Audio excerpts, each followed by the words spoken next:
The time is now 7 o'clock.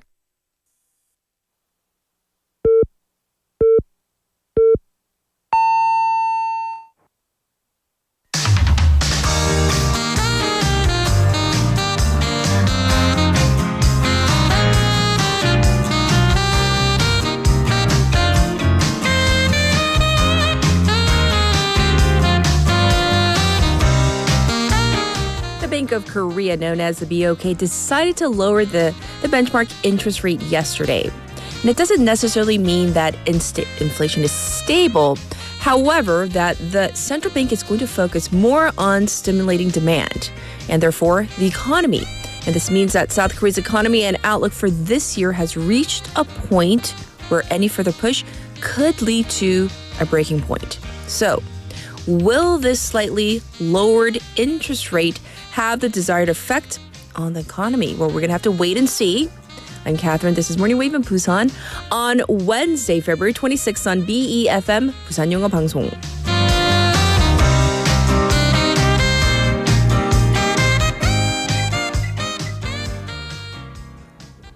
Good morning, Wavers. I hope you're all doing well. Welcome to our program.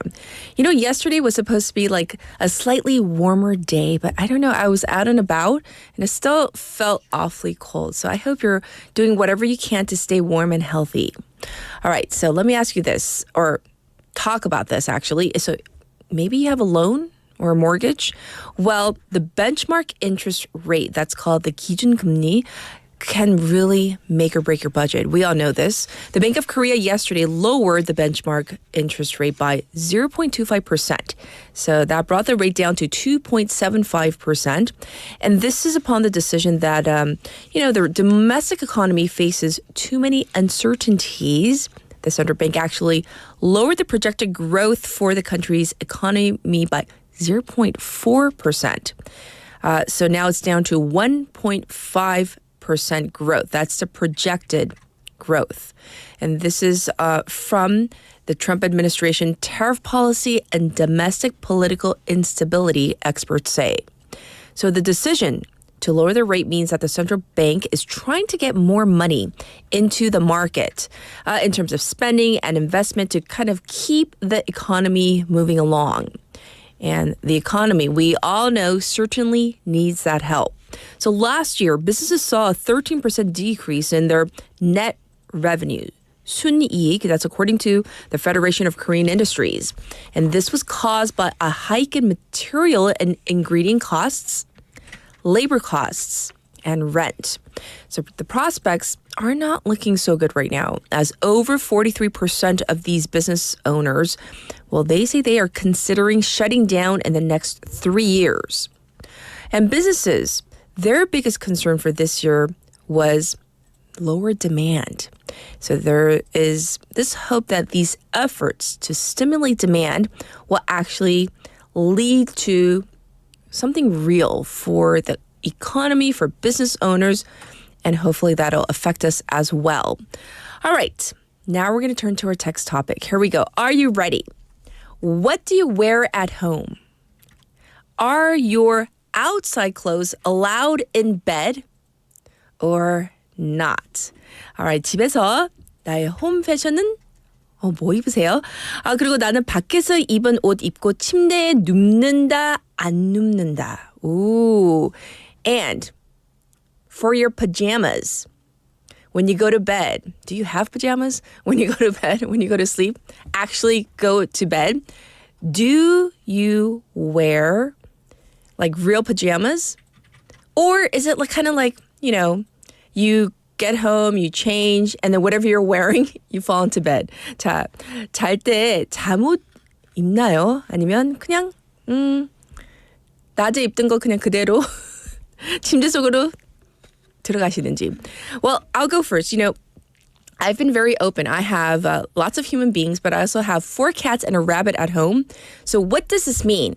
Lots of fur, even though, my roommate, vacuums every day.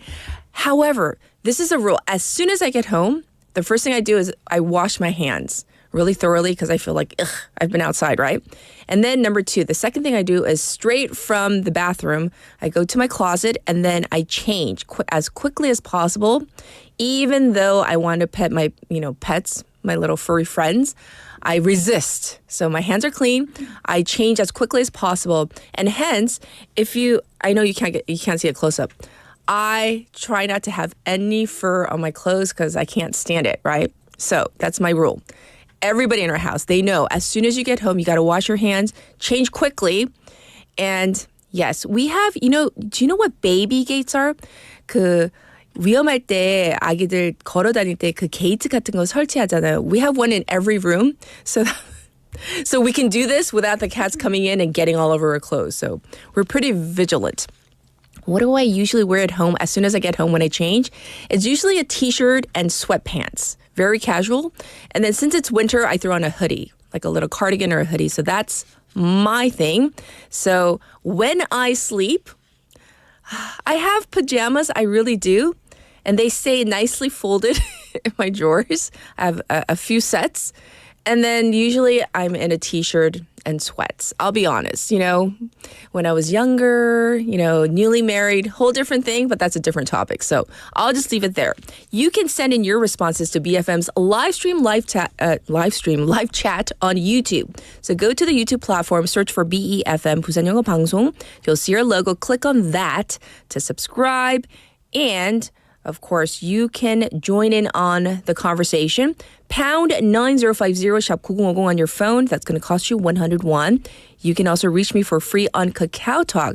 So go to 친구 찾기, type in BEFM 부산영어방송, and you can add us, send in your messages and photos as well. You can listen to our show through the radio here in Busan, 90.5 or 103.3 FM. And like I just said, streaming live on YouTube, or you can watch again at your leisure. We have 2 apps for you, the BFM app itself and the 팟빵 app where you can listen to the 와글와글 segment. And we have something really special for you tomorrow. Tomorrow is our 16th anniversary, 16th birthday, whatever you want to call it. It is going to be a celebration. So join us. We have special programming for Morning Wave in Busan and actually throughout the entire day because we are celebrating. We're going to be in celebration mode tomorrow. I definitely hope that you join us. We have, I hear we have special gifts. Is that a little bonus? Yes. But of course, I know you're going to tune in anyway. Looking ahead to our Wednesday morning together, we have Claire with In the Now, and we have Jennifer with Skills 101 for our special interview today. So, we try to cover the latest and everything, whether it's wars, conflicts, AI. Well, today we're going to talk about wellness influencers because we're always on our phone and we talk about, influencers. Can we trust them? The thing is that there was this recent Neteng show where it really shed the darker side of this whole wellness world. It sounds really positive and really healthy, but is it? So we're going to delve into this in hour number 2. So stay tuned for this plus a lot more. I'll be back with today's headlines.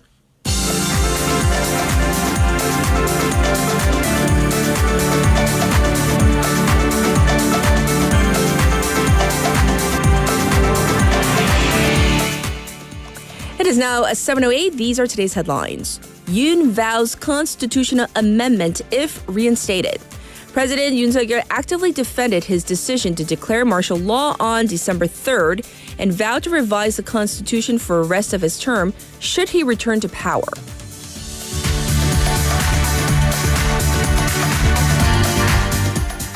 Four dead, 6 injured after bridge collapses at highway construction site.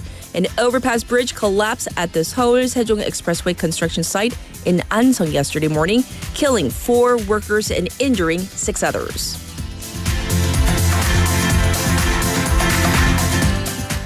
South Korea eases greenbelt restrictions for first time in 17 years.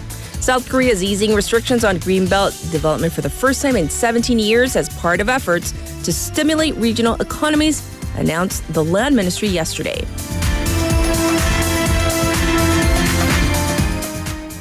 BOK lowers key rate to 2.75%. The Bank of Korea, BOK, yesterday cut its benchmark interest rate by a quarter percentage point to shore up economic growth affected by domestic political turmoil and the Donald Trump administration's tariff policies.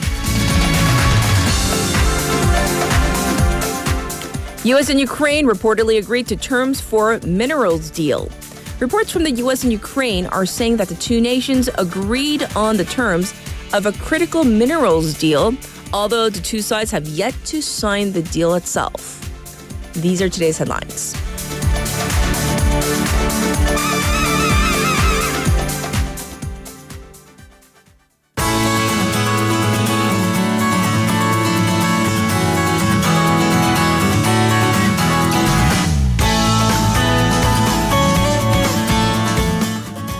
It's time for Busan Updates. We have Sue in the studio. Good morning. Good morning. Yes, it's a Wednesday. Can you believe? I know day. it goes so fast. Yes. Well, let's get into our text topic. So, what do you wear at home? Do you actually wear real pajamas? We want to know all the details. Do you wear your outside clothes indoors? What do you do? So I'm very strict. So outside clothes are only for outside. So I'm just like you. I wash my hands. I immediately change my clothes. But my cats are and my family is home.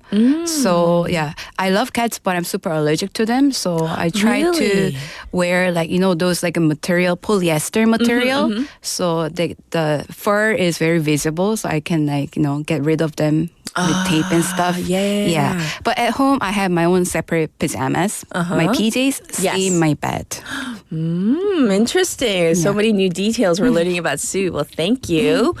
Now we're going to get into our first Busan update. Jin Air flight returns to Busan after engine incident. What happened? So yesterday, a Jin Air flight from Busan to Okinawa, Japan, returned to Gime International Airport after passengers heard some explosion sounds from the engine during takeoff. Yes. And the aircraft circled over Jeojedo Island to burn fuel due to landing weight restrictions before landing at Gime International Airport at around 9:56 a.m., and which was an hour and 17 minutes after departure. Yes. And some passengers claimed to see flames near the wing, but luckily no injuries were reported. And Jin Air stated that no engine abnormalities were found.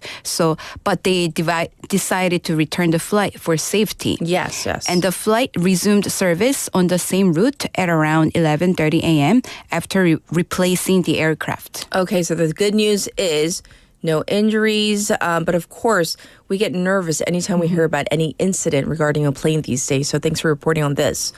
All right, next, let's talk about Busan's first integrated storage facility for art and museum collections that is going to be built. Yes. Currently, storage facilities at 7 public art museums and galleries are managed by the city, and they are running out of storage space, with some already at full capacity and others reaching full capacity within 4 to 6 years. And there is growing demand from the local art community for expanded exhibition spaces, and that's why the city initiated the construction of the integrated storage facility in 2023. And it is planned to be built in ecodelta city, 강서구 district by 2032. Yes. So the design of the facility, we're curious because it's going to be pretty special, but how so? So it's called open type storage model, so which means both exhibition and public viewing is possible at the same time.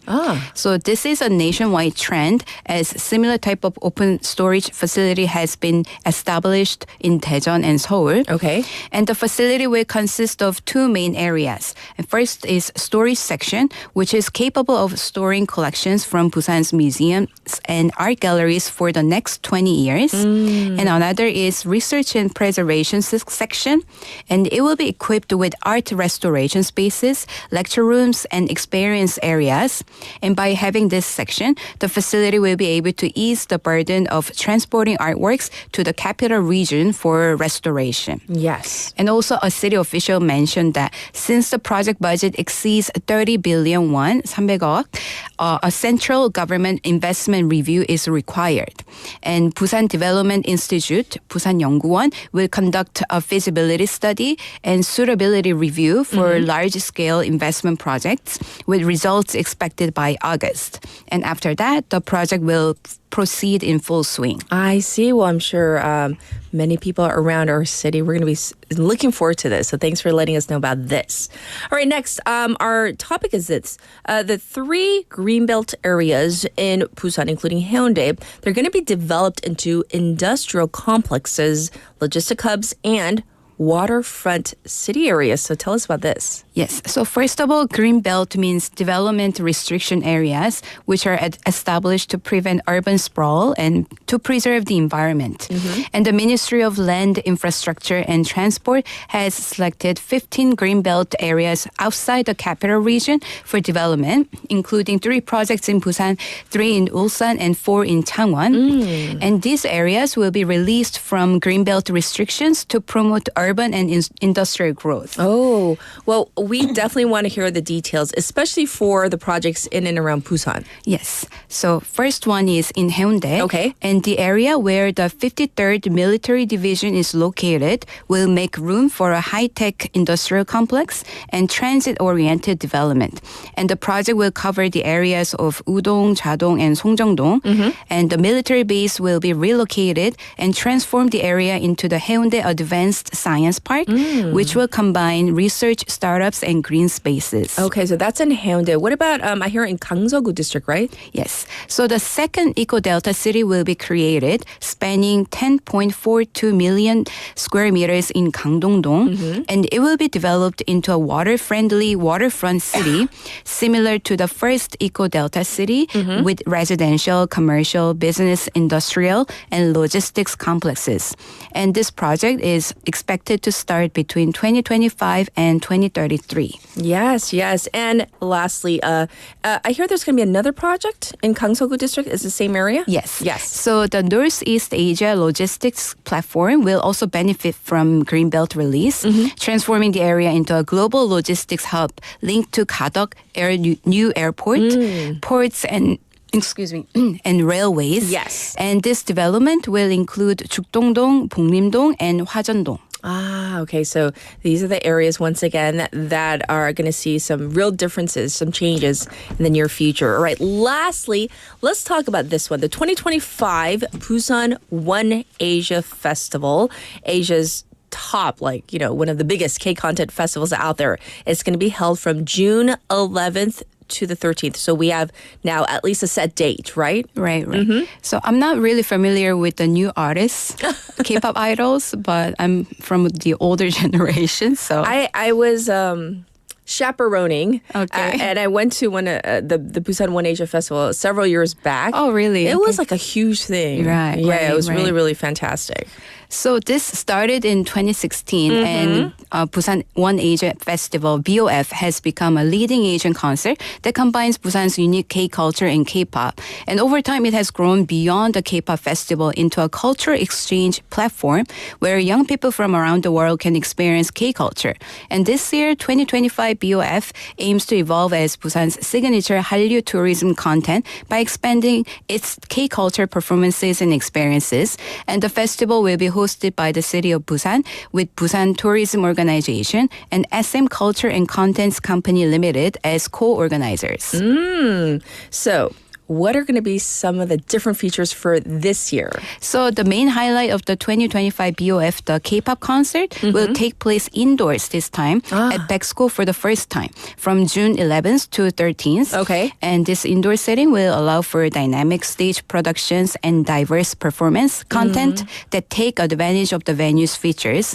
And unlike previous years, when BOF featured a single concert, the 2025 edition will spend 3 days offering a K-pop omnibus concert, which is a multi-artist concert. Okay. And a K-pop band concert. And in addition, the festival will include various side events such as new artist showcases, K-culture talk shows, and Fandom City experiences. And Wavy and NCT Wish are set to deliver their powerful performances for the first lineup. And in addition, the Park concert, which received really good reviews, rave reviews last year for its romantic sunset-lit performances along the Nakdongang River. It's coming back this year, and it will be held for free at Hwamyeong Ecological Park, offering both locals and tourists another chance to enjoy a beautiful open-air music experience. Ooh, very nice. So if this is your thing, or if you have family members, you might want to go to all the different things that are going on. Thank you for all the updates. And of course, we'll check in with you tomorrow. Thank you, Sue. Thank you. All right, now back to you, the listeners, for your traffic and weather.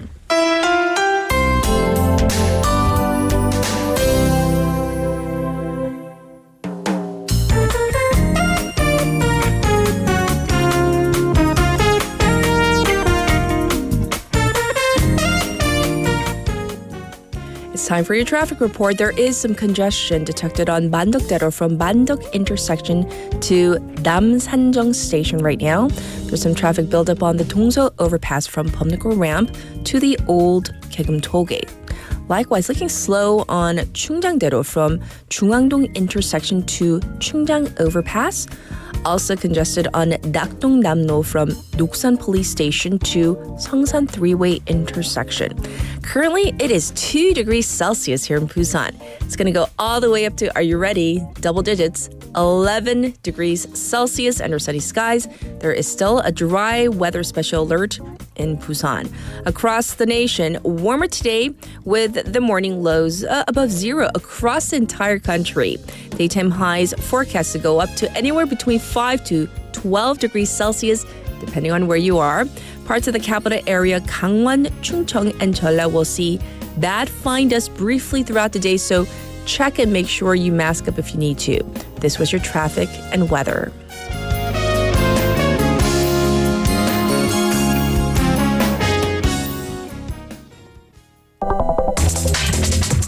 Are you an early bird? Are you up to date on the news? Are you a trendsetter? For all of the biggest issues from Busan to the world and useful information you need, right here on Morning Wave in Busan.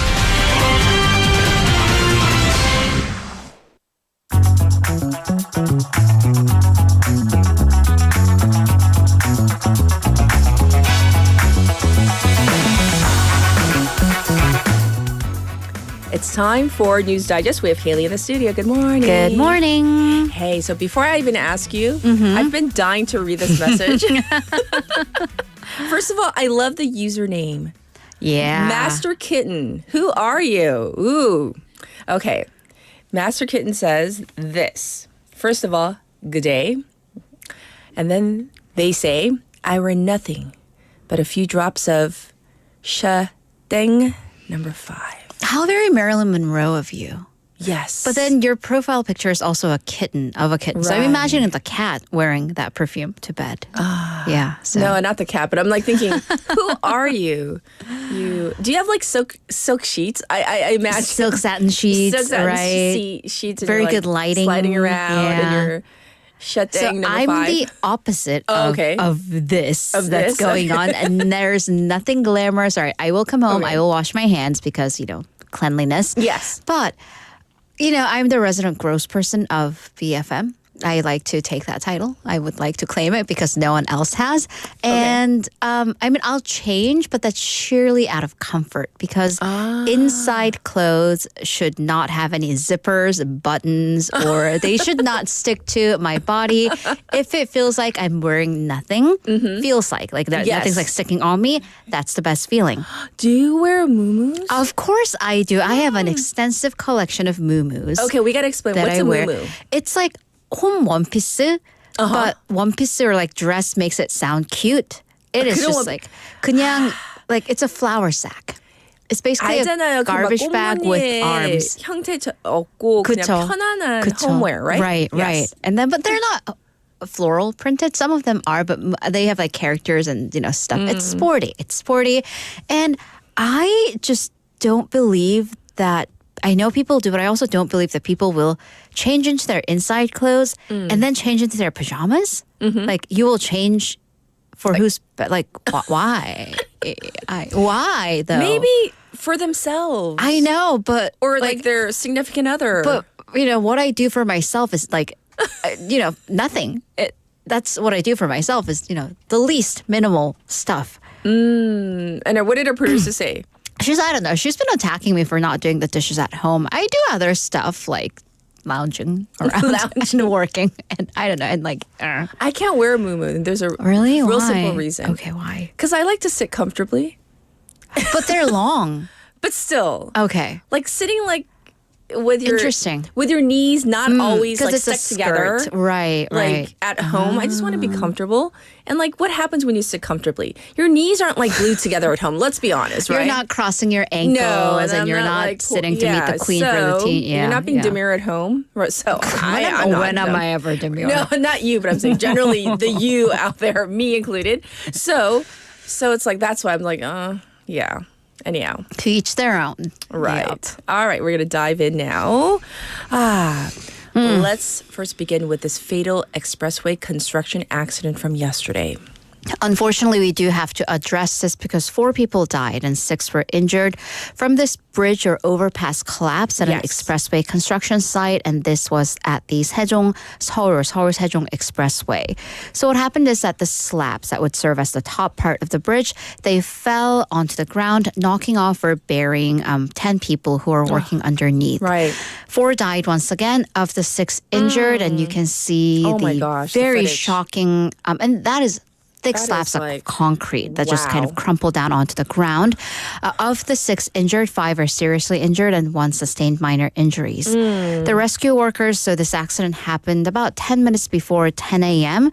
They worked all day pulling the final body out from the rubbles at 2:20 p.m. So we don't know much about what happened, but the authorities have formed this government team with the land ministry at the helm, and they will look into the cause and whether Hyundai Engineering, which was the main contractor, whether there were any violations of the law. And of course, our thoughts and prayers, condolences with those affected, anybody who was injured, families thereof. So while we're on the topic of industrial accidents, however, we now know more about what happened during the Banyantree resort fire that killed 6 people, according to the police. Right, so we're going to take it back to a local story, the accident that happened about 10, 11 days ago. The police confirmed that movements of the 6 deceased workers from the Banyantree resort fire. So the 6 workers were all working at several underground levels when the fire occurred, and Busan police traced their movements via the CCTV footage throughout the building. So they got on the elevator and tried to exit on the first floor, but that's where the fire was. So all the deceased workers were found in the hallway about 3 to 5 meters away from the elevator. The cause of death was carbon monoxide poisoning. So the police are trying to figure out why they evacuated to the first floor despite the fire being right there. So the police say that at the time of the accident, there was a lot of equipment strewn about and construction materials on the floor on the underground levels. So maybe it seems that they weren't able to get out through the underground levels.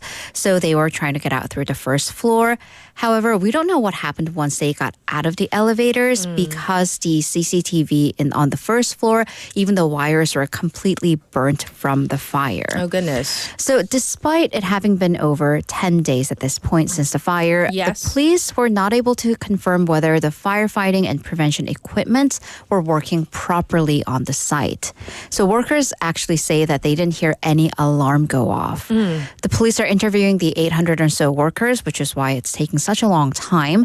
They've interviewed over 700 so far, and they'll hold a briefing next week to disclose the results of the joint inspection and give a midpoint briefing.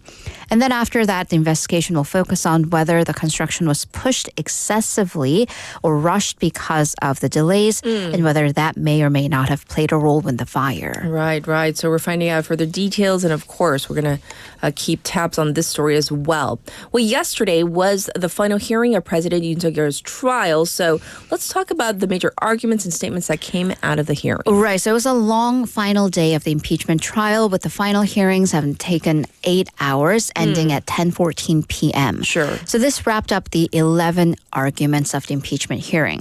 And acting Chief Justice of the court for this case, Moon Young-bae, thanked the two sides for their cooperation, but he did not give an exact date as to when the court would make the verdict. The hearing included about an hour of evidentiary hearing, the National Assembly and Yoon's defense team giving their sides for 2 hours each. The final statements came from the National Assembly's Judicial Committee head, Chung Chong-rae, who was kind of the leading prosecutor for this case, who spoke for about 40 minutes, and from President Yoon Suk-yeol, who spoke for an hour and 10 minutes.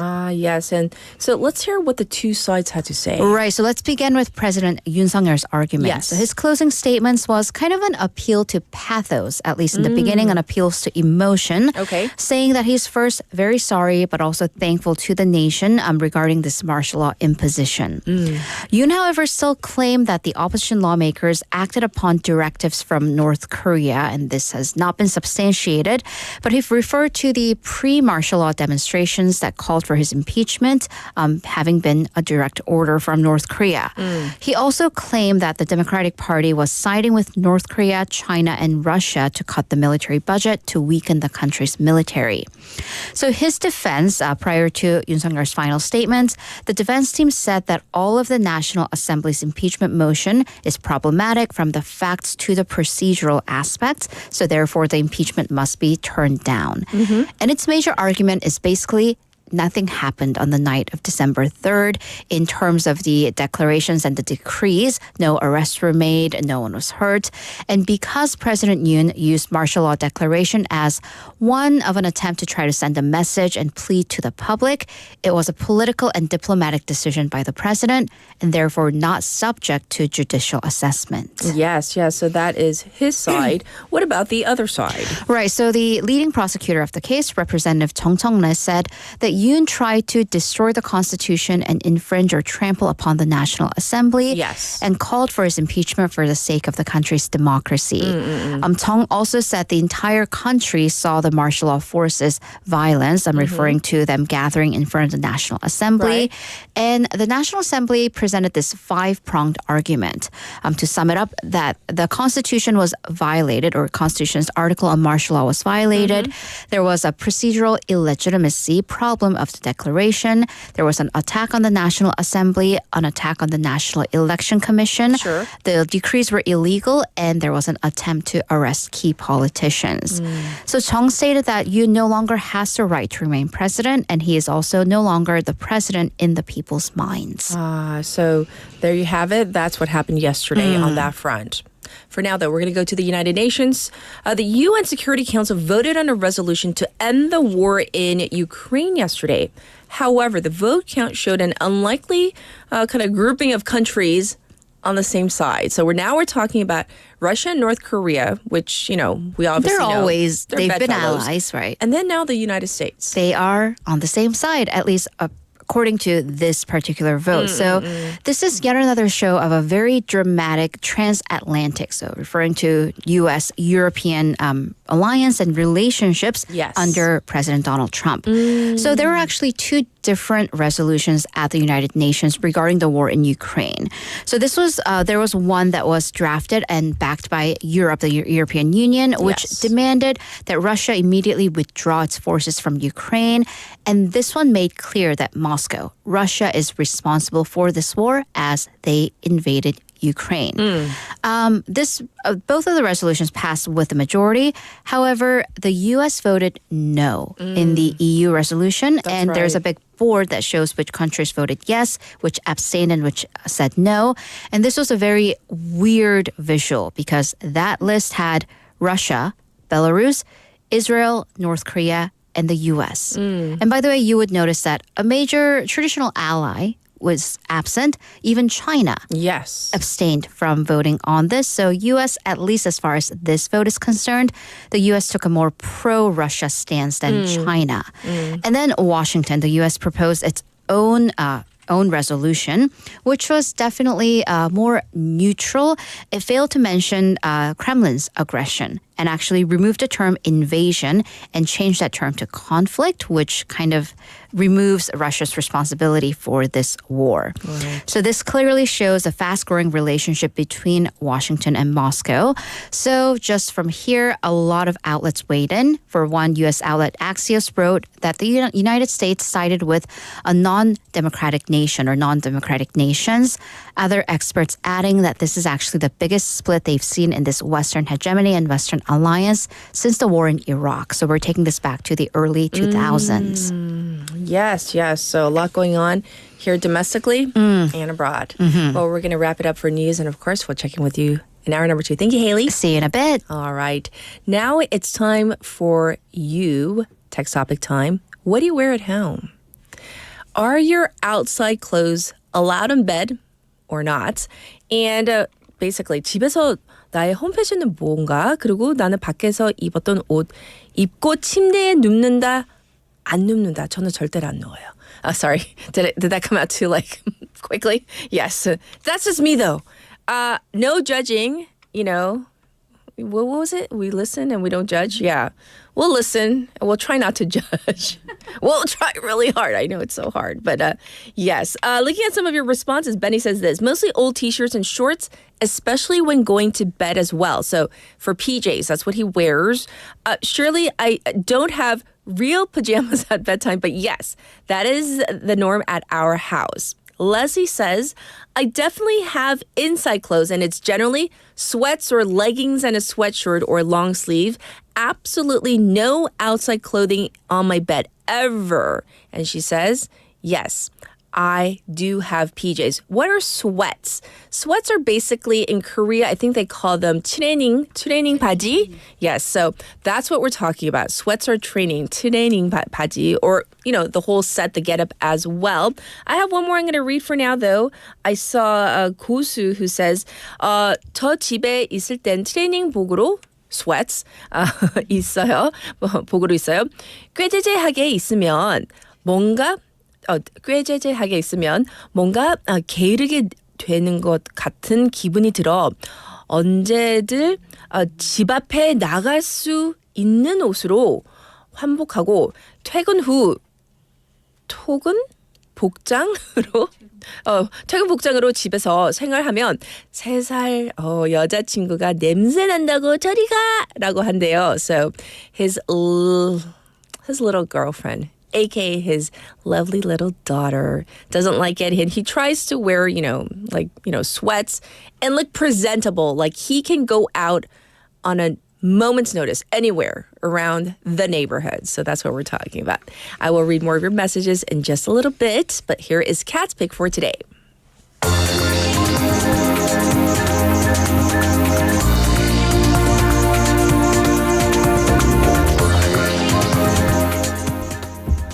For today's Cat's Pick, this is such a story I did not want to cover.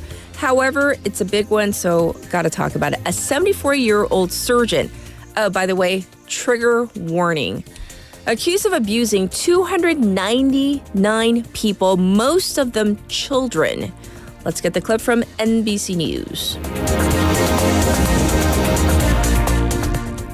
A disturbing child sex abuse trial is currently underway in France. The details of this case, they may be upsetting to many of our viewers. According to French prosecutors, a former surgeon sexually abused or in some cases raped nearly 300 young patients under his care. That's right. Today in Western France, a disturbing trial has begun. A former surgeon is charged with the alleged rape or sexual abuse of 299 victims, most of them children who were his patients. Now, investigators have described a pattern of abuse spanning over 3 decades. Joël Lesquarnec, now 74 years old, will come face to face with hundreds of his alleged victims. Now, the former doctor is already 4 years into a separate 15-year sentence for rape and sexual assault of children. That was back in 2020. But this trial comes at a moment in France as activists are pushing to lift taboos around sexual abuse. You'll remember the very high-profile case of Giselle Pellicot, who was drugged and raped by dozens and dozens of men, including her ex-husband. They were convicted back in December to prison terms ranging from 3 to 20 years. But the conversation is changing in France, and today outside the courthouse, child protection and women's women's rights groups are gathering to show their support of the victims.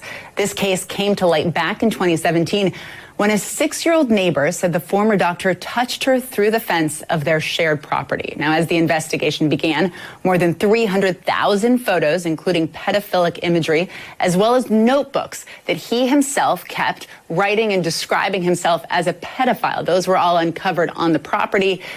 The trial will examine alleged abuses from 1989 to 2014, and most of the victims, as I mentioned, were children, patients of his, and were an average age of 11 at the time, both boys and girls, mostly when they were alone in their hospital rooms, according to the investigation. The trial is expected to get a ton of publicity in France and globally and last up to 4 months. The former surgeon faces 2 decades in prison if convicted. So the story, it really irked me. It really bothered me, but I'm going to out this guy because we can, it's not Korean. So Joel Leskornek, this former doctor, he's accused of raping or sexually abusing these victims whose average age, 평균 나이 11살, 11 years old, during a 30-year career. And how was he able to do this? It was while they were anesthetized, meaning 마취 한 상태 or recovering from operations. 수술하는 그 회복하는 동안요. Anyhow, there you have it. Cat's pick for today.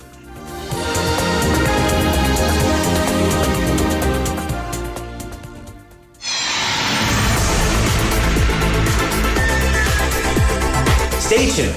You're listening to Morning Wave in Busan.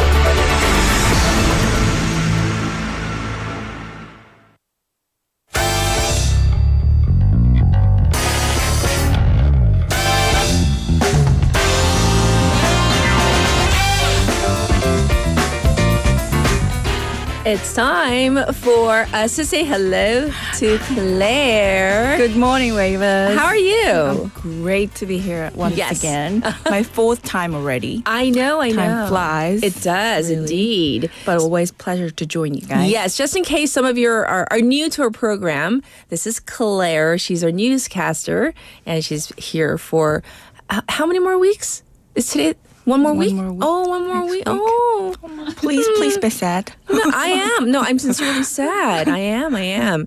So, I think we're like picking up where we left off last week. Is that what's going on? Yeah. So, what were we talking about again? This is in the now, but we're focusing on certain trends right now, right? So, what did we talk about last week? Last week, we finally touched a little bit on marriage and also the changing dynamics of families. Yes. Reflected in reality show media. Indeed. Yeah. So we talked about egalitarianism. We talked about, the trends reflected in reality shows in the media, correct? Yeah.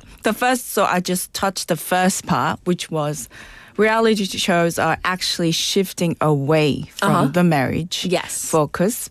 Traditionally, they were usually looking for long-term partnership, looking for marriage, things like that. But now it's more personal growth, compatibility, even short-term, casual dating. Yes. Like solo 지옥 just finished. And the thing is this.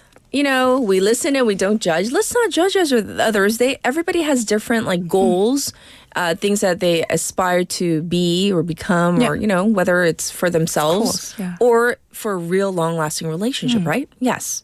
So you mentioned some of the hot shows, right? Yeah. So like Too Hot to Handle, which probably not in Korea, but that's more focusing on. It says it's promoting emotional connection over the physical attraction, but moving away from the traditional relationship expectations.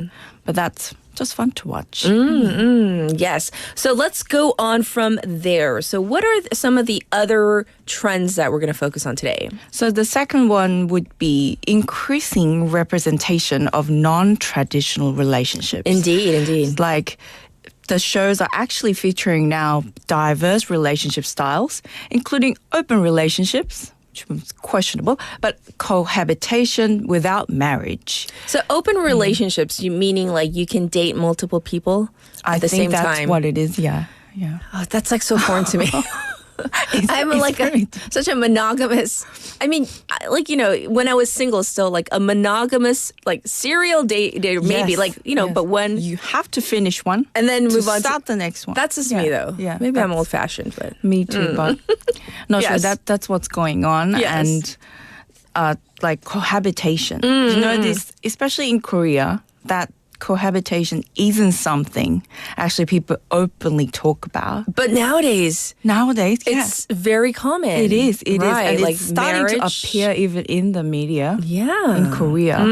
So from your married perspective and waivers, yes. What do you think of cohabitation? Yes. So waivers out there, like cohabitation in Korean would be 동거, like without marriage. You know, without marriage, yeah, yes. Just living together, but not living necessarily together before marriage, without marriage. Some people do live together, and marriage is not even on the table. No, they choose to do that, which is something. Once again, we listen and we don't judge because that is your personal choice, right? Yeah. And the things I think in Korea, even though things are definitely changing, because we had a report a few weeks back looking at some of the numbers of like, you know, looking at the cohabitation rate. Right. So, what is next? So the next topic is declining birth rate, which is serious issue in Korea often, and alternative families in media. So Korean drama, Western TV series or movies, they increasingly portray single-parent families. And child-free couples and unconventional households. Indeed. The shows would be like 응답하라 series, like 1988. Actually, that showed a lot of different family structures. Right. Had, like single parent or multi-generational families. And the whole idea of like remarriage, getting married again, right? Blended families. Yes, indeed. And the U.S., the family, the famous one would be Modern Family. Oh, yeah, definitely. Yeah, that has diverse family types. Oh, yes. Parents and blended family, which would be the staple example of the show. How do we describe blended families to our Korean waivers out there? So basically families where there might have been a divorce or splitting up. Yeah. And then like maybe one side decides to get married again, right? And then, you have a blending, meaning you might have a child. The other person might have a family. child. 섞어 family.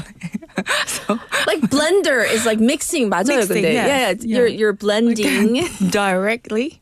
Say family members together. Yes. That was a good one. 섞어 family. Okay. 섞인. Yes. So, the declining birth rate, though, this is a really serious issue here in Korea, though, right? I often talk about it in the news as well. Yes. But the good news is it went up. Yeah, there's a slight rebound. Yes, slight rebound. It worked.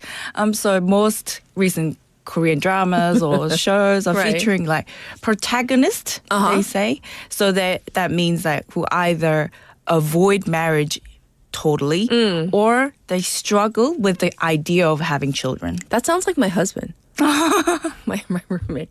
No, I'm serious. Like before we got married, he was like a staunch oh, I'm never going to get married. Like, he didn't want to get married.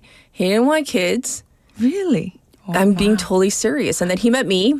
You are the one. Oh, yeah, I was so the one. Because, like, we got married within 6 months of meeting, of starting to date. And, like, he was the one who wanted to take the plunge. I was still young. I was, like, in my mid-20s. And he was just like, this is it. And I was like, what's it? See, so that's 그게 뭔데? It? Like, 그것? When you met the one.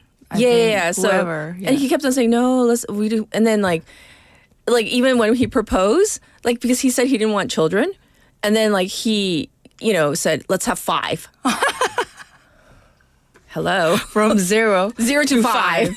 That's cat. That was speedy. Anyways, yeah. So, but definitely, I do see like lots of like people like saying, oh, I choose not to get married. Yeah. Yes. Or I don't want kids. Like openly, they talk about it. Right. So even dramas, they are actually. So these kind of features are actually challenging the traditional family structure because of there's so many other types of it, and yes, also there are a lot of shows are showing the difficulties of raising children, which we'll talk about it next week. So watch the space for these shows. Dun dun dun. And next week. Next week. Yes, yes. So, don't you have a question for our waivers? The whole idea of what's the so. Let's imagine, no judgment here. What do you or you waivers think of child-free life? And I love it. I love the idea. No judgment. I love the idea. Like, whether you're single, but let's say you're married, like, and Leslie just checked in. The DINK trend is huge right now. Dual income, no kids. I love DINK. Okay, let's calm down a little. I love DINK, even though I'm already married and have, 3 kitties. But it's like I like the idea, and like people will be like, oh, you shouldn't be promoting having no children when the declining birth rate. But if that is your choice, right? Absolutely, with responsibility. However, of course, we know as a society we need children in order to be able to survive, sustain the population, and survive as a country. So the public stance is this: yes, get married. I don't know about the marriage, but have children. Let's just imagine. Yes. If you have kids already. Tell me what you want to do most. Yes. Or actually what you do when you are like child-free day. Like the first thing. I don't know. I can't even imagine. The mind goes wild in terms of like, it's not even something extraordinary. No. Yeah. You know what my friend said? What? I said the first thing was she was like, I want to go cafe. Oh. But no kids zone. Because she doesn't want to be with her own kid. There's she can't go these, aesthetic cafe. Yes. They're often like no kids zone. Right. So she's like, I want to go to no kids zone cafe. Right. And TJ says, of course, 아이들이 얼마나 소중한지. I said, of course I know. We know. Do you know how much I love my kiddies? If you only knew. I love yes, kids. Of course. But it is a personal choice. So we'll just leave it at that for now. And then what else are the new trends right now? The next one will be, like we said, they're more focusing on self-growth and independence. So they can also highlight, because when we get to the certain age, always you have to get married now, you have to have kids now, but now they're more career growth and self-discovery and personal goals can also be highlighted in the show. Okay. Such as? Physical 100. Physical 100. Strength. I heard that was like hugely popular, not just here in Korea, but like all over. Yeah. Right. So I think I've heard they made the show in a different version, like in overseas as well. So that's actually strength and independence. Yeah. Very emphasized in there. And the very famous show, 나 혼자 산다. That's very popular. Yeah, so the rise of single person households, it's actually showing that. Yes. So focusing more on oneself rather than romance sometimes. But so let's imagine again. If you're married, now could go back in time. Given the current atmosphere, like this society, would you devote more passion to your career, or? On that one, I have to say no. I think I've given enough passion to my career, but I feel like I've been lucky enough to have a good support system where I could have it all. As a working mom. Together, no, definitely. To have the best of both worlds where I could be able to balance what I love doing career-wise and also being able to raise my kids and also family. But having that support system, to me, that was like the key. It was so really that actually important. Helped you. Absolutely. And like, I think I always say, like, raising a kid at home, like without going to a day job, that's probably one of the toughest jobs out there. Yeah. Yes. Yeah. But it's like, if we didn't have those people doing that, I mean, where would we be, right? Who would be raising the kids, right? So, yes. On that note, we are going to call it a wrap. But thank you for going over all these real issue trends that are also reflected in reality TV as well. So we will meet you, of course, next week. Is there anything else that you want to say, Claire? Like, what did you learn and or glean from going over all these issues? Because actually it's mirroring like all the details, not only just showing entertainment side or very like dopamine kind of life. It's actually containing a lot of society's issues. So that actually struck me. 그래서 wow. So I'm probably giving myself more excuse to watch Guilty more. pleasure. Yes. It's okay. It's okay to Yes, watch. it's okay, also, Claire. It's also I'm watching the trend now. Yes, indeed. Well, we will definitely check in with you next week. Thank you, Claire. Thank you. See you next week. All right. And so now it is time to wrap up our number one. So how about this one? This is 그중에 그대를 만나 by 이선희 as requested by Benny. 그렇게 대단한 운명까진 바란 적 없다 생각했는데 그대 하나 떠나간 내 하루는 이젠 운명이 아닌 채울 수 없어 별처럼 수많은 사람들 그중에 그대를 만나 그 꿈을 꾸듯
are the guidelines for action for people in the event of an apartment building fire. First, if evacuation is possible in the event of a fire in your home, move to a safe place in a low posture by using stairs. And if evacuation is difficult, move to an evacuation space or block the door gap and call 119 for rescue.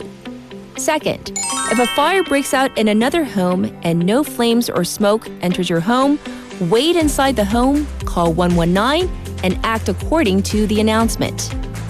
Third, if flames and smoke come into your home in the event of a fire in another home, check to see if evacuation is possible and then evacuate or request rescue. This was brought to you by the Ministry of the Interior and Safety and the National Fire Agency.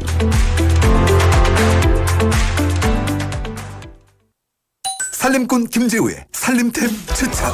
창틀 바람막이로 실내 온기 지켜줄게. 포장은 다회용기로. 플라스틱 거절한다. 우리 식재료로 유통을 줄이면 탄소를 줄일 수 있어. 이 모든 건 기후위기에 대응하는 지구 살림템. 여러분도 함께해요. 공익광고협의회.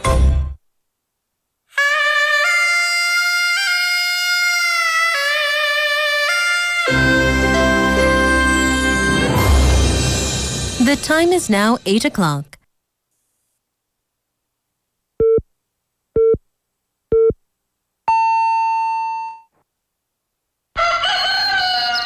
Good morning, Dynamic Busan.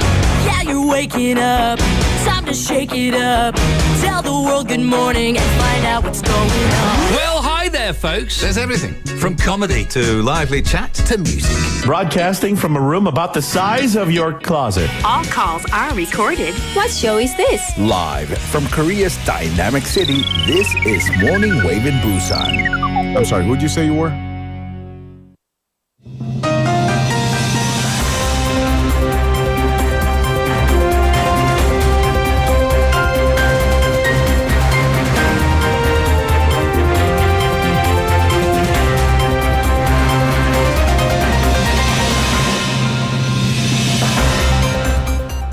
It is now 8 o'clock. This is News Highlights. Yoon vows constitution amendment if reinstated. President Yoon Suk-yeol actively defended his decision to declare martial law on December 3rd and vowed to revise the constitution for the rest of his term should he return to power. Yoon made the comments during the final statements of his impeachment trial, where he apologized for the confusion and inconvenience he caused. The National Assembly's representatives called for the president's impeachment for the sake of the country's democracy and development, claiming that Yoon sought to destroy the constitution and trample on parliament.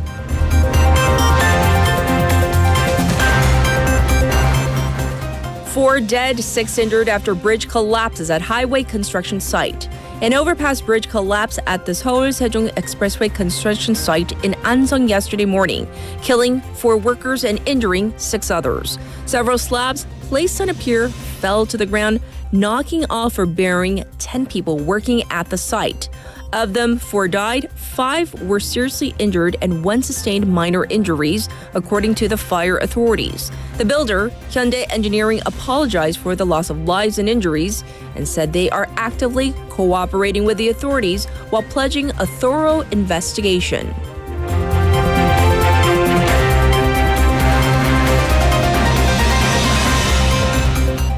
South Korea eases green belt restrictions for the first time in 17 years. South Korea is easing restrictions on green belt development for the first time in 17 years as part of efforts to stimulate regional economies, announced the Ministry of Land, Infrastructure and Transport yesterday. The cabinet approved 15 national and regional strategic projects spanning 42 square kilometers outside the capital area, including the national industrial complexes in Gwangju and Daejeon and the second ecodelta city in Busan. These complexes are primarily intended to foster industries such as automobiles, semiconductors, hydrogen, and secondary batteries.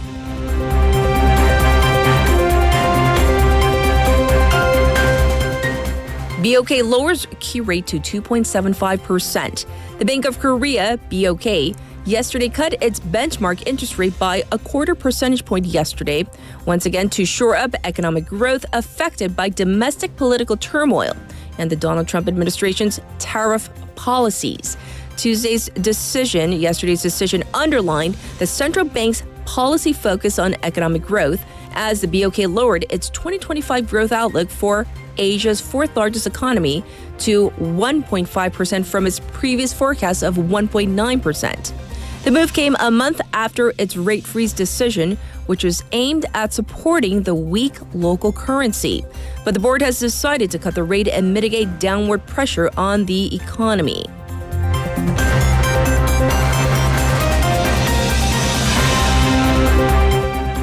U.S. and Ukraine reportedly agreed to terms for minerals deal. Reports from the U.S. and Ukraine are saying that the two nations agreed on the terms of a critical minerals deal, although the two sides have yet to sign the deal. The deal reportedly includes a U.S. financial commitment to Ukraine, but not clear security guarantees. Last week, Ukrainian President Volodymyr Zelensky rejected a U.S. demand for $500 billion in mineral wealth. Ukraine holds huge deposits of critical elements and minerals, including lithium and titanium, and the U.S. has been trying to reduce its dependency on China for such materials. This was News Highlights.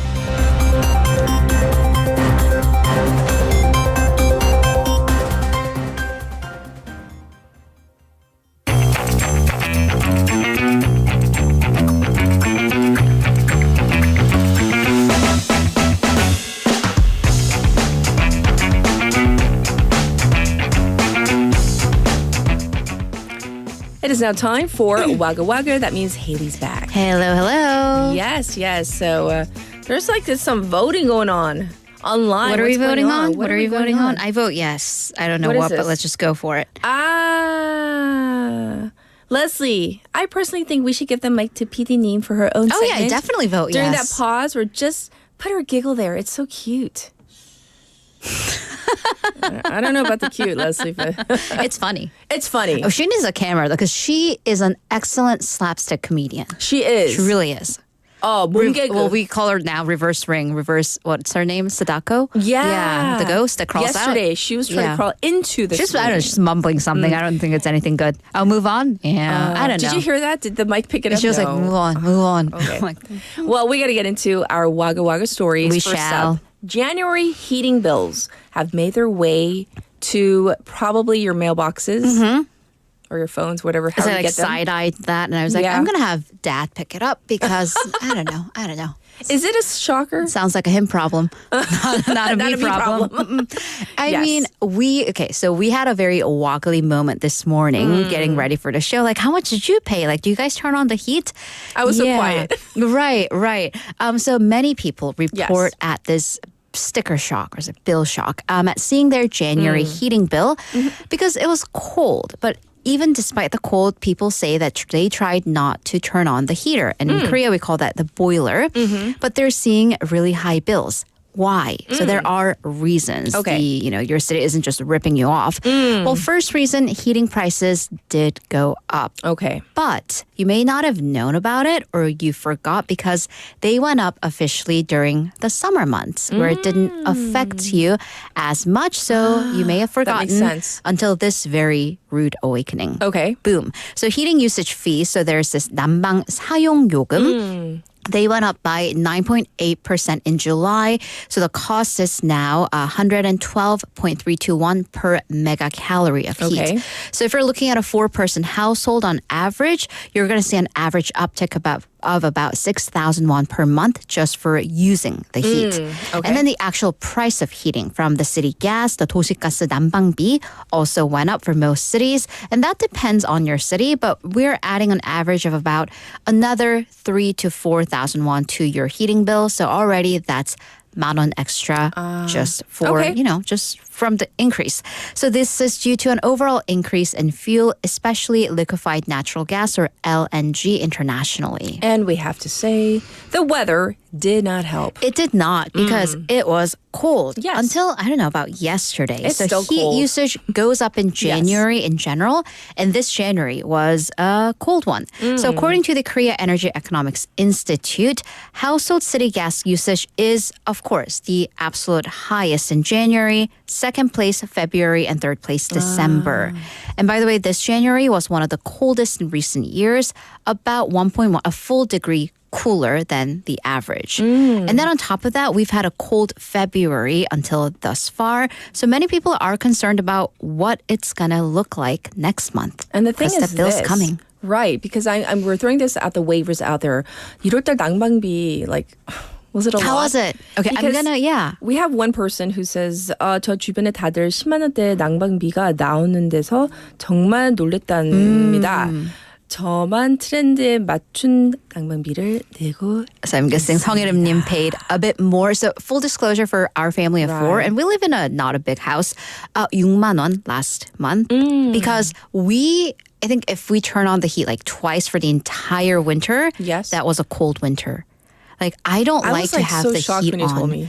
And I think we have like double pane windows, and I heard if you're upstairs and or downstairs neighbors have the heat on, that kind of insulates your home. Do you have that good must neighbors? be, I think I have good neighbors. I mean, besides the bad piano playing and the dinosaur footsteps at 11 p.m. I think because we have, obviously with the bad piano playing and we have kids upstairs. That so means I they think crank their up the heat boiler. is on. So I never call them. I'm like, you know what? You play that love dive on that beat that's not a beat, and I'll go with it. Hey, at least I used to have a violinist. Oh, a beginner violinist. No offense, that's the worst. That is that's the worst. That's It's the worse than worst. Yeah, piano. yeah. Anyways, so we digress, but let's go back because we're talking about heating. We not are. our neighbors. We could. So how can people keep their heating costs relatively low? All right. Don't put it up too high. I know you're cold, but I always tell my family, are you cold? Do you have socks on? Why are your feet bare?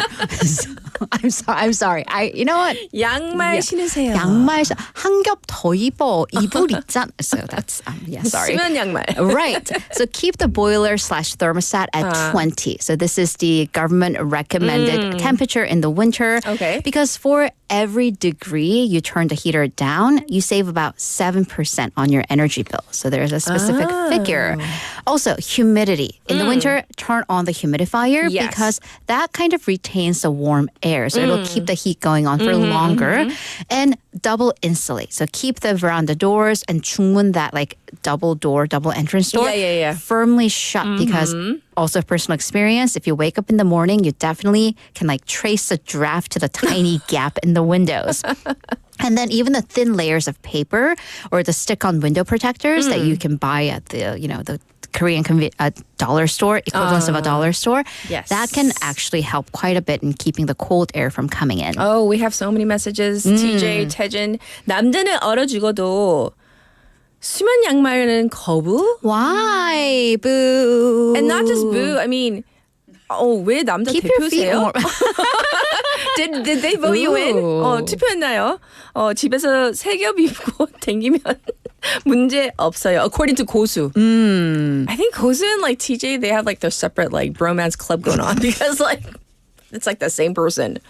Yes. And Leslie's saying, I feel like it depends on how well insulated your home is and what your temperature tolerance is. My mother-in-law freezes me out. 시어머니께서 freezes me out when I go to her house. I always take a sweater and wear socks at her house. So it's a different comfort level. It is. I always, my roommate, he has it, I think, at like 21.5. And very every time I go specific. home, it's very specific. And then every time I go home, I keep on. You keep on lowering it? And then the next day, it's back at 21.5. We're having this war. Ooh. Yes. Ooh. And Dr. Ryu says this. 나이 들어봐요. 양말이고 내복이고 다 입어요. See? 태진님 아직 젊어서 그래요. 네, 조금만 기다리세요. Let's wait a little. All right, we got to move on. Businesses, they're supposed to disclose their prices, including gyms and fitness centers, but apparently 1 in 10 They don't. They don't? Right. So under the law and advertisements, sports facilities, gyms, your yoga studio, Pilates, whatnot, they're supposed to display their prices. It's supposed to be visible. Yes. As well as their refund policy and their services. But according to the Fair Trade Commission, the FTC, their surveys of fitness centers across the country, capital city and the major cities saw that 12.4% did not. And it's not because of malice. It seems many business owners were not even aware they had to do this. So now you are. The FTC said that it'll advise the fitness centers to abide by this, but if needed be after multiple warnings, impose fines. By the way, this is important because there's been a special spike in complaints over refund policy for children-related fitness centers or sports centers. In Korea, it's kind of common for kids to go to class. I mean, I consider it more like daycare, kind of like childcare for not only taekwondo, but like there's jump roping. My nephew's in a basketball class, soccer. Right. So within this year, the FTC will include these kids facilities to those that must display their prices and refund policy. All right. So be in the know, people. Next up, this name, Baek Jong-won, one of the biggest names in the food restaurant industry, but a series of products bearing his name have come under fire. Right. And this is controversial because he's not only one of the biggest names, but one of the most trusted and very public, right? So he's a food tycoon, restaurateur, Baek Jong-won. Some of his products are now under controversy. So I've actually kind of held off on doing this story, but we're at like the third one. So here it is. Going back to the Lunar New Year period during Seollal, because in Korea, there's that very quintessential, the very typical the gift set. Yes. And canned ham is a popular one. So a canned ham product called Baek Ham, bearing his last name. Yes. His company released it while Baek Jong-won said that this was a great deal made with 100% Korean pork. Consumers pointed out that it might not be such a great deal because comparing that to the biggest name in the canned ham industry, the SPAM, when both products were on sale, the bigger company had a cheaper price with the discounts applied. So they applied a bigger rate of discount. And that particular product, the S brand, had 91.3% pork, whereas his brand was 85.4% pork. So the pork content was higher for the other brand. Okay.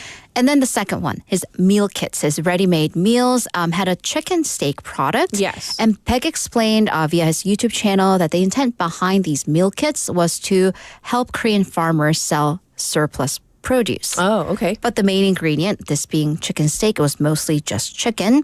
It was from Brazil. Not helping Korean farmers. Okay. And then you might be wondering, well, what about the sauce? Because a lot of vegetables do go into making a sauce. Right. A lot of them were from not Korea. The only from Korea ingredient was ginger. 생강. Oh. Yeah. So it is, of course, completely understandable. And this is what netizens pointed out. Companies do have to kind of cut corners and make adjustments to make profit because it is not a non-profit business. Right. However, netizens, they too take issue with the advertisement, how he said that this was in the intent of helping domestic farmers, but it doesn't seem to be. Okay, so those are number 1 and 2. What's the latest controversy? Right. This time it is with beer or ale. Okay. This is called 감귤 오름. It was made by this subsidiary company under his company, 연돈 볼카츠. So as you can tell from the name 감귤 tangerines, the company advertised that the beer was making use of Jeju's local tangerines. Okay. However, if you look at the ingredients list, because it tells you like how much percentage for one 500 milliliter can, there's a 0.032% of tangerine juice. 0.032? So not even 1%. Right. So, and then it has other sweeteners. So one tangerine actually yields about 120 to 135 milliliters of juice. So articles put the simple math would put it at, you can make 750 cans of this beer with a singular tangerine. Oh, wow. From that. By the way, this low tangerine content, this is low compared to the other like juice-based beers. For example, an Australian peach beer has a 0.482%. A grapefruit beer from Germany, 5.5%. Oh. Yeah. So it's like a hint of tangerine. 0.032. Yes. I can see why there's some controversy. All right. Final story takes us in a different direction. A business owner who heavily criticized his customers. Right. Yes. It's interesting because, I mean, reviews are a problem because one bad review can really take out your business. Yes. But will you go this far? So we're going to Japan. A ramen shop owner in Tokyo put out a wanted list for two customers who left a bad review. So the owner of the restaurants on his social media posted photos of the two men saying, quote, I saw your posts and you guys seem weird. We don't treat people like you as customers. So come to the store and I'll deal with you in person. This seems like a bit of a threat. Okay. The owner further added that how he can now get in the way of their business because they got in the way of his. Okay. And finally said that the only thing you can do is to come back to the store, eat the food again, and leave a good review. Even offered money for people on tips of who these two men were. Okay. So the netizens and customers were like, well, this is odd. This is strange. And they critiqued him, saying that, are you like from the mafia or are you threatening your customers? I don't want to go to a place like this. So he wound up taking down the post. But, you know, the lesson being maybe the internet and giving voices to everyone isn't such a great deal. Right. And, a term that we want to highlight for the listeners out there, Haley mentioned that this ramen shop owner put out a wanted list. A wanted list. So wanted meaning like a 현상금, like right. putting it's like 지명수배자 list. So for two customers. Yeah. 무섭다. A little bit right. scary. I mean, I know customer is not the king. But the of course. Owner is not. Yeah. No one's the king. No one should be the king. We live We're in all a democracy. Equals. Yes. Yeah. Well, thank you. And of course, we'll check in with you tomorrow. Thank you, Haley. Have a great day. All right, now it's back to you, the listeners, for our updated traffic and weather.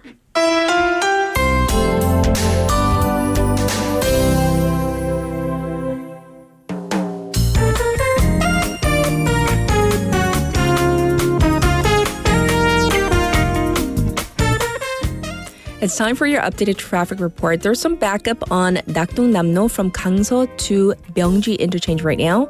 Also some traffic building up on Dongso overpass from Ganman intersection to Jure ramp. Looking slow on Jungwangdaero from the second underpass to Choryang intersection. Also very slow inside Baekyang tunnel from Kaegum to Mora in that direction right now. Currently it's 2 degrees Celsius here in Busan on average. It's going to go up to 11 under sunny skies. There is a dry weather special alert here in Busan. Across the nation, it is definitely warmer today. The morning lows are all above 0 at this point. Daytime highs are forecast to go up to 5 to 12 degrees Celsius. Parts of the capital area, Gangwon, Chungcheong, and Cholla will experience bad fine dust briefly throughout the day. Please check up on that and take care of your health. This was your traffic and weather.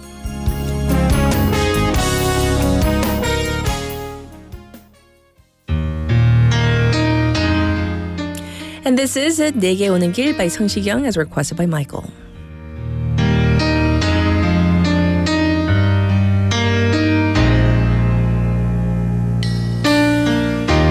지금 곁에서 딴 생각에 잠겨 걷고 있는 그대 설레는 마음에 몰래 그대 모습 바라보면서 내 안에 담아요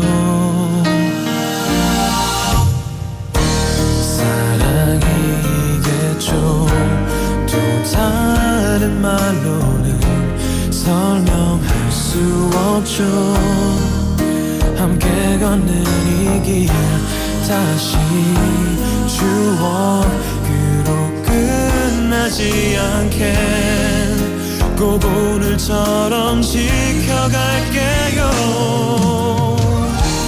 사랑한다는 그 말 아껴둘 걸 그랬죠 이제 어떻게 내 맘 표현해야 하나 모든 것이 변해가도 이 맘으로 그대 사랑할게요 망설였나요 날 받아주기가 아직 힘든가요 그댈 떠나 떠난 사람 그만 잊으려고 애쓰지 마요 나 그때까지 기다릴 테니 사랑한다는 그 말 아껴줄 걸 그랬죠 이제 어떻게 내 맘 표현해야 하나 모든 것이 변해가도 이 맘으로 그댈 사랑할게요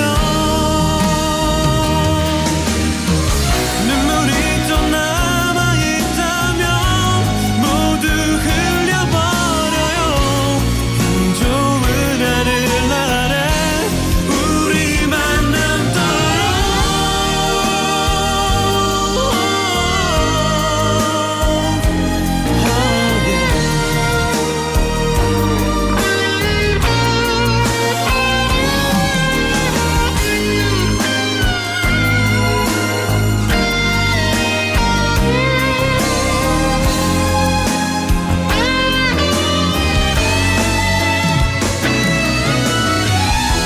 사랑할 수 있나요 내가 다가간 만큼 이제 내게 와줘요 내게 기댄 마음 사랑이 아니라 해도 괜찮아요 그댈 볼 수 있으니 괜찮아요 내가 사랑할 테니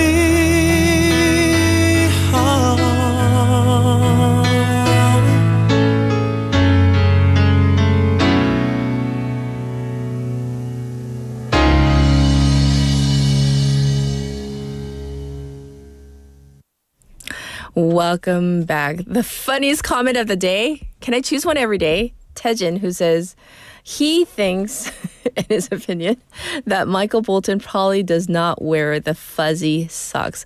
Michael Bolton, 수면 양말 안 신을 듯 상남자. 왜냐면 마이클은 부자니까요. There was a song request on one of our chat boards on YouTube, NoTube, saying, oh, we want to listen to it. We have lots of song requests, by the way. And our producer, she does her utmost to play as many as possible. So we will hopefully play that song request in a little bit today, this morning, later on. So you're going to have to stay tuned for that. You know, I even forgot what the topic was for this morning because I was scrolling through your messages during the song break, and we went from the text topic itself, like what do you wear at home? Are your outside clothes allowed in bed or not?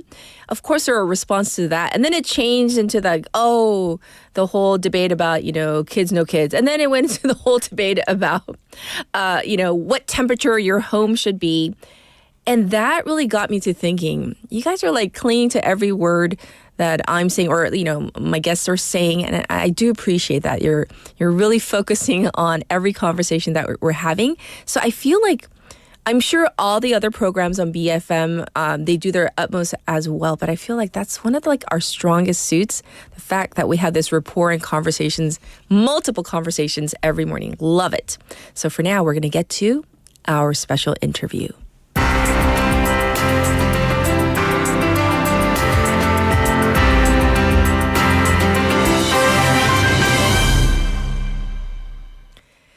Well, listeners, the rise of wellness influencers has really transformed the way people approach health, witness, and self-care. However, with its growth comes concerns about the accuracy and potential harm of their advice.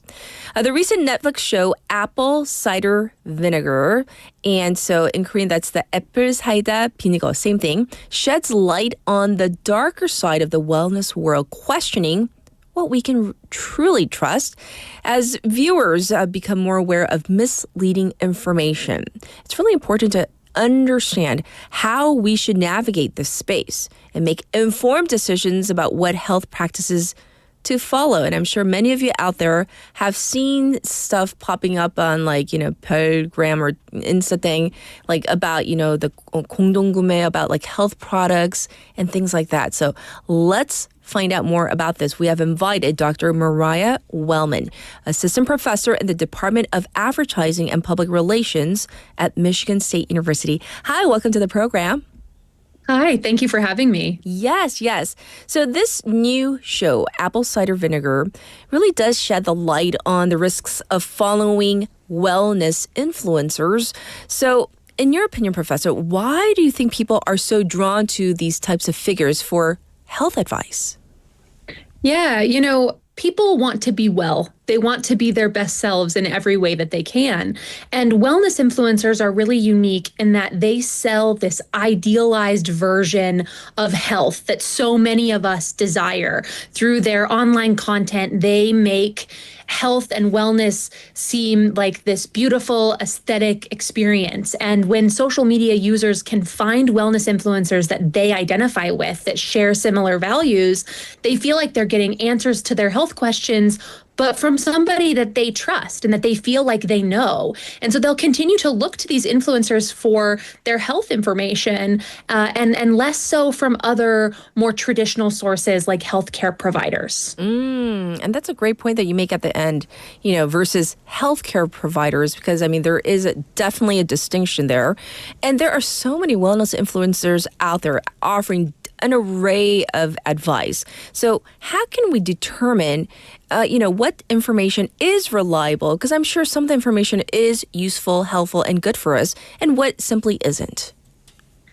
Oftentimes it's hard to determine, right, what information is reliable and what isn't.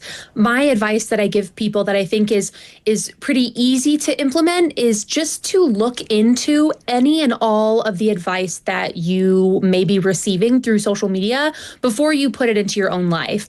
If it seems too good to be true, it probably is. Right. If they're guaranteeing that a product might solve all of their problems, that's also probably not necessarily true, right?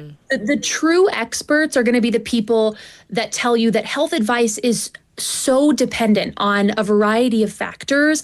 And there's not this sort of one size fits all approach like wellness influencers are offering their wide range of audiences. So again, if it feels kind of too good to be true, it probably is. And my advice would be to kind of follow that lead a little bit more to determine whether that information is truly reliable and if they should implement it into their own life. Oh, thank you for sharing that information with our listeners.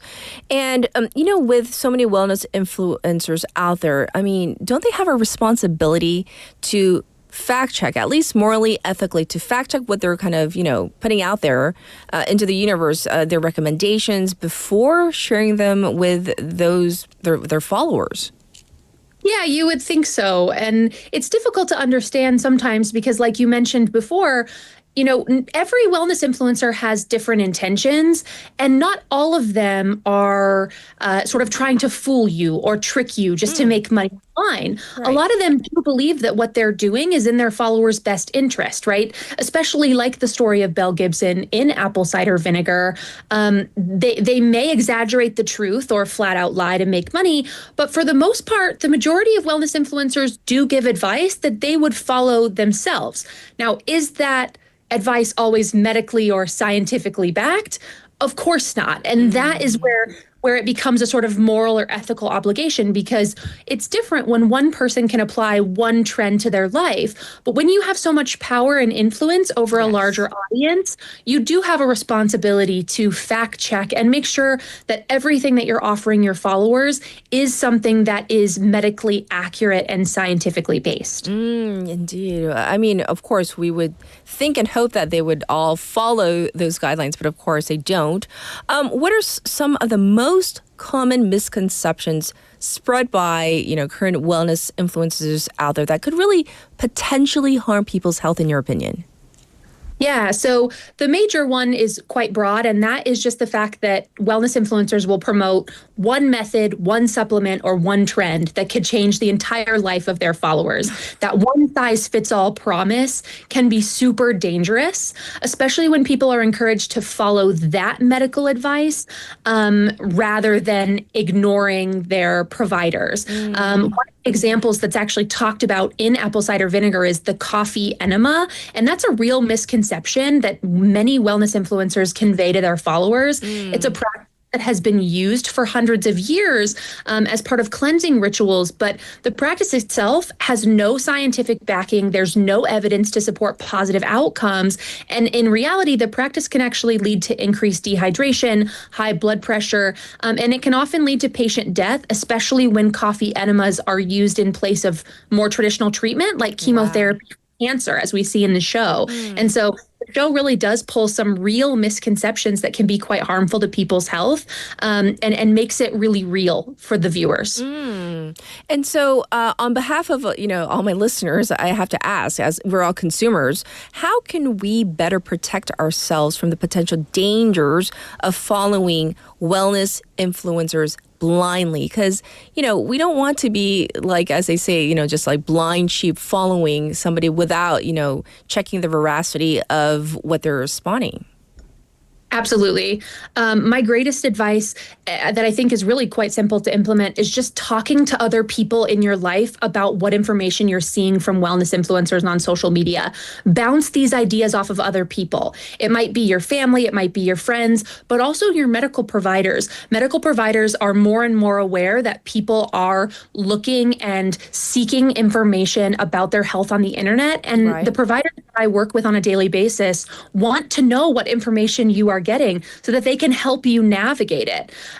Be sure to not start consuming this information in a sort of vacuum where you're not engaging with other people about the information you're seeing. It's very easy to get stuck going down a rabbit hole and losing perspective of others outside of yourself. So be sure to continue to talk to those around you in real life, in the real world, about what you're consuming, just to become more aware of whether what you're consuming is something that others are also seeing or your medical provider might support, just to be able to protect you a little bit more from those potential dangers. Yes. And we have a comment from one of our listeners who says, another ethical issue is when influencers are paid to promote products, but they don't state that, precisely or upfront, or it's kind of buried within their message. So what are your thoughts on that? Yeah, disclosure statements are a really common issue in the influencer industry. When influencers work with brands, they are required to disclose through the Federal Trade Commission guidelines.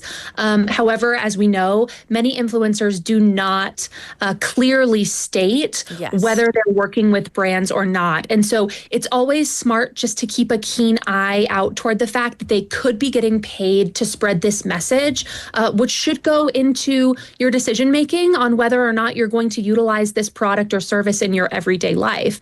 It's important to always be mindful that just because they are supposed to disclose that relationship doesn't mean that they always are going to. And there's so much money to be made in the influencer industry that this is going to continue to be an ongoing issue for wellness influencers specifically, and something that audiences should be aware of.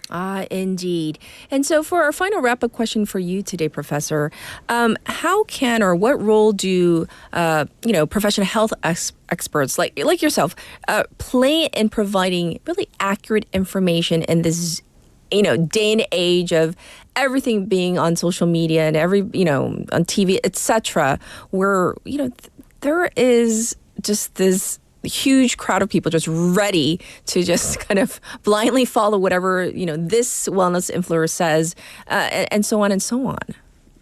Yeah, the great thing about having access to certain social media platforms is there are actually many health experts who have decided that they'd like to shed light on the sort of inaccurate information that's being spread in these social media spaces. And so they're becoming a sort of buffer, right, between wellness influencers and social media users. They're working really hard to debunk health myths, share accurate information, and provide further details and sources to individuals rather, who request that information, right? They're simply trying to educate as many people as possible online, while also offline trying to improve the relationship that they have with their patients, right? Health experts are increasingly interested in making sure that they're invested in the lives of those in our society so that they know that their patients will come to them with questions, especially as providers are well aware that a lot of these folks are consuming information that is inaccurate, and they want to be open and available to provide that accurate information to continue building trust with their patients when at times in the past that trust has been quite low. And so being present online to debunk some of that inaccurate information while also working toward building really strong interpersonal connections offline are ways that health experts like myself and like so many others are really trying to focus on at this current moment. Yes. Well, thank you so much for being a part of that group. Thank you for our interview, for answering our questions. And of course, I wish you well. Thank you. Anytime. Thank you. This was Dr. Mariah Wellman, and we talked about this era we live in, about wellness influencers. Can we really trust them? And this is one phrase that really stuck out to me today of her interview. She said, one size fits all is not the way to go. 국내에서는 그 프리사이즈라고 하잖아요. 그래서 in terms of all these things we see on social media, SNS에서 보는 거 다 맞춤형, like one thing that may work for me may not work for you. So it is not one size fits all. It is not precise. So that's another key point that I took away from this interview.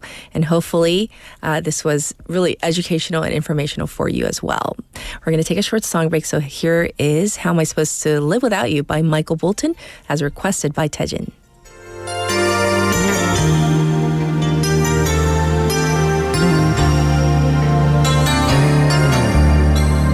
I could hardly believe it when I heard the news today. I had to come and get it straight from you. They said you were leaving, someone swept your heart away from the look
Get your local up-to-date news from Korea and abroad right here on Morning Wave in Busan with Catherine.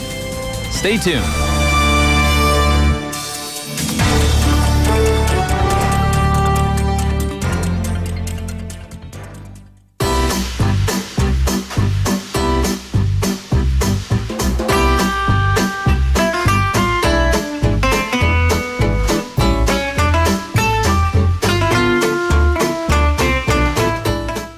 It's now time for Skills 101. We have Jennifer here. Hello. I am so hungry now because we've been talking about food. What menus do we went through? 국밥, sundae, 해장국, and sundae during our song and break. And you recommended a restaurant. A restaurant, yeah. Oh. We might all meet there later. Makes my mouth water. 안 돼요, 너무. 아침부터 이렇게 배고프면. But okay. So, how have you been? I am doing well. How about you? I'm good. It's so finally far, getting so good. a little, I don't want to say warm, but milder. Less cold. Less cold, yes. That's right. So, today I wanted to talk about how to deal with rejection because I recently I did have one of these moments when I had to deal with the rejection. Ooh. Nothing major though, nothing major, but it got me thinking. Handling rejection is such an important skill, but we don't really get taught how to do it. Nobody teaches us how to do it, right? Rejection. So in Korean, it was like 거절. 네, 거절을 잘 받아들이는 방법을 학교에서 배우지는 않잖아요. 네. Absolutely correct. Because like I see kids these days, and I know this is going to be like really, how shall I say, make me sound like an older 꼰대-ish person. But it's like kids these days, they really have a hard time like handling rejection, right? Yeah, that's right. Right. 그래서 거절을 잘 받아들이는 방법, is that what we're going to look into? That's right. Okay. So let's talk about why rejection feels so painful. Oh, we all know it, right? Studies show that rejection activates the same part of the brain as physical pain. That's why it literally hurts when someone turns us down or we don't get the opportunity we wanted. We lose sleep over it, right? It does make sense now because like, you know, some people are like, oh, it's okay. Get back on the horse. Okay. But it's not okay. Exactly, right? Yeah, but rejection isn't always about us. It can be about timing, circumstances, or just a mismatch. The first step in handling rejection well is separating yourself from the outcome. So instead of thinking, oh, I'm not good enough, I'm so stupid, try reframing as this just wasn't the right fit. Not the right timing. It's so hard though sometimes, right? Yeah, I know. Right, but I understand that the mindset is all the difference, right? Instead of feeling defeated or a rejection of you per se, but you know, maybe it's just not right now. Okay. Redirection maybe? Yeah. Another helpful strategy is normalizing rejection. Because some of the most successful people in the world have faced countless rejections. Yes. Think about authors who got rejected by dozens of publishers before finally getting a deal. So you know the famous J.K. Rowling story. Yeah. You know, I forget. Like she was to the point where she was kind of living out of her car. She went to several different publishers. That's right. And if she didn't, you know, persist, we would not have the world of Harry Potter. So that's right. You know, rejection. If you look at it that way, it's kind of like, at least in her case, it was like part of the process. Yeah, to where, it's not she ended the up. end of the road. And that brings us to the next point. Learning from rejection. So instead of seeing it as a failure, ask yourself, what can I take from this experience? When you don't get the job, you didn't get the job you wanted, or you didn't get into school you wanted to go to, maybe you need to improve your skills, refine your approach, or just keep going. These days, like all I hear is from my youngest, like, oh, because like she's at, you know, that year. She's like, what if I don't get in here? I mean, like I hear it like every day. It's not the end of the world. But, you know, even though I reassure her, like, it's okay. It's okay. Yeah. We'll find a school that's a good match for you. It's okay. But it's always a constant like, what if I get rejected? There's that real fear. I do understand. Yeah. So what else should we know? Yeah. Another thing that helps is building resilience in your daughter's case. Okay. So bouncing back instead of dwelling on rejection. I mean, now I wish her all the best, but if it doesn't work out, right? Yeah, she needs to build resilience. It's not the only chance. So that's really important skill. The whole thing is though, it's like I don't know. If you are rejected, is it okay to ask for like feedback or like why wasn't I given a promotion this time around? Oh yeah, what can I work on? Is that okay? Definitely ask for constructive feedback by all means. But if that's not an option, reflect on what you could improve while also reminding yourself that sometimes rejection is out of your control, you know? Yeah. But asking for advice is always a good thing, I find. I like that. The whole idea of it being out of control, out of your hands. But that's, I think, the fear. Kind of the whole part of this whole rejection idea is like you don't have control over your own fate, it seems like at that time. 맞아요. 네. So it can seem a little scary. One trick is to have a rejection routine. A rejection routine? Something you do. Yeah. 거절 당했을 때 패턴? Okay, here we go. Something you do when you face rejection. Okay. Maybe it's journaling, talking to a friend, or even just going for a walk to clear your mind. The key is to process it and move on instead of letting it just define you. Okay. So that I think we can do, right? And, you know, can we add like be kind to yourself? Yeah, can we add that definitely. one? That's so like, important. You know, you're down and you feel dejected after the rejection, and like we don't want to kick ourselves while we're down, right? Yeah, I also experienced it myself. I'm sure you have as well. It feels terrible, right? It does. Yeah. It does. Let's be honest. It just does not feel good. So right. be So kind to what yourself. do we have to do? And finally, keep putting yourself out there. That's the hard more part. you face rejection, Yes. the less scary it becomes. Think of it as a numbers game. Every no gets you closer to a yes. So 몇 번이나 리젝트 당하는지 보자. 몇 번 만에 성공하는지 보자. 자, 이런 마인드셋 어떤가요? Right. I guess, but I was thinking about it, like especially here in Korea, like when it's like admission season, like for those of you who don't fully understand, it's quite different from like in the US or other countries where you can apply to as many colleges as you want, but like, you know, when you're limited, like 6 and then 3 for a 정시, right? It's like, And you know, I hate getting this. I remember like hating getting this thin envelope. You know, like when the envelope is thin, you know it's bad news. Yeah. Unfortunately, you're a great candidate. Thank you for applying, but the unfortunately, thick one, that means you're in. You're looking for the thick. This is bygone era. 옛날 얘기예요. 옛날 얘기입니다. 맞아요. 라떼는. Everything is online now these days.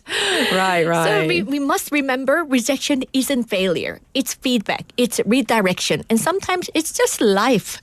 But we need to face it. But if we learn to handle it well, it won't hold us back. 사는 게 다 그렇잖아요. 어떻게 나만 혼자 거절 안 당하고 살 수 있어요? Of course. Then we would all go to the best university in the world, and we would all be working at the most exclusive, high-paying job, you know, in the world. Yeah. I mean, we can't have it all. That's kind of sad. Yeah, right. It is. And then like rejection, though, not just in the workplace or in school, but what about social or romantic rejection? Because that can be like, I think, even more personal and like, what a downer. Oh, definitely. Right. It can be more painful than any other kind of rejections. When someone doesn't reciprocate our feelings, yes, it's easy to take it as a personal flaw. Right. But in reality, attraction and compatibility are complex. That's not true. So simple. Right. And the thing is, I think nowadays, we might see it differently. 요즘에 이렇게 하면 스토킹이라고 할 수 있는데, like the true story of my parents, my father asked my mother out 13 times before she said yes. But that was like back in the day, that was called like persistence. 근데 요즘은 그러면 위험해서 네. that's why I said from the beginning. That's too much. Nowadays, it might be considered stalking, so don't do that. 네. But I mean, like the rejection. So I asked my dad, I was like, why did you continue? You know, after she rejected you like so many times. And what's the Korean phrase where he says, 뭐 10번 찍어 안 넘어가는 whatever, no, right? So he was like, I really felt like I could connect with her, and so so I persisted and I persisted. And then he's like, I waited till she, could see beyond my physical. My dad's not like the best looking man. My mother's very pretty. So 외모를 그거를 안 볼 때까지 계속 시도했다 그러더라고요. But that's back then. Yeah. Right. And then what about even in like friendships, right? Dating, friendship. I think it's really definitely harder than maybe even in the professional life sometimes, right? Yeah, it isn't always about us. Sometimes like other person is dealing with their own struggles or priorities. That's maybe why they reject. But that doesn't mean you're not good enough or it's your fault. Plus, also rejection saves us time. Think of it that way. If someone isn't interested, it's better to know early so we can move on to other people who truly appreciate us. 빨리 거절도 빨리 해주는 게 좋은 것 같아요. 빨리 당하는 게 좋은 것 같고요. 맞아요. 그 뜸들이기. I don't like that. Like rice cooker. 뜸들이기. Terrible. So if we had to wrap up, what would you say? Okay, remember, rejection doesn't mean never. It just means not right now. Right. However, for relationships, it might mean never. Nowadays, really, I'm being serious. 빨리 거절할 건 빨리 해주세요.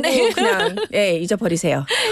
Well, thank you for giving us a lesson on how to receive and like accept rejection. We'll check in with you next week. It's always my pleasure. Thank you. Have a good day. Everybody, this was Jennifer with Skills 101. Final message from Taejin who says, 저는 밖에서 입은 옷 침대에 안 놓아요. 와이프한테 혼남. 근데 거실 패브릭 소파는 안고 누워도 괜찮아요. 이거는 왜 되지? 와이프께 따지고 싶네요. So he says his wife does not allow him to wear his outside clothes on the bed. However, she's okay with it. Like they have a fabric sofa, I guess in the living room. He can sit on it, he can lie on it, but he doesn't understand why. Why? He wants to ask his wife. 집에 가서 한번 따져보세요. Good luck on that. 행운을 빕니다. Final song of the day is Claire by Gilbert O'Sullivan as requested by Ben. So have a good one, everybody. And join us for our special tomorrow. Bye, everybody. The moment I met you, I swear, I felt as if something somewhere had happened to me, which I couldn't see. And then the moment I met you again, I knew in my heart that we were friends. It had to be so, it couldn't be no, but try as hard as I might do, I don't know why you get to me in a way I can't describe. Words mean so little when you look up and smile. I don't care what people say, to me you're more than a child. Oh Claire, Claire, Claire, if ever a moment so rare was captured for all to compare, that moment is you in all that you do. But why, in spite of our age difference, do I cry? Each time I leave you I feel I could die. Nothing means more to me than hearing you say, I'm going to marry you. Will you marry me?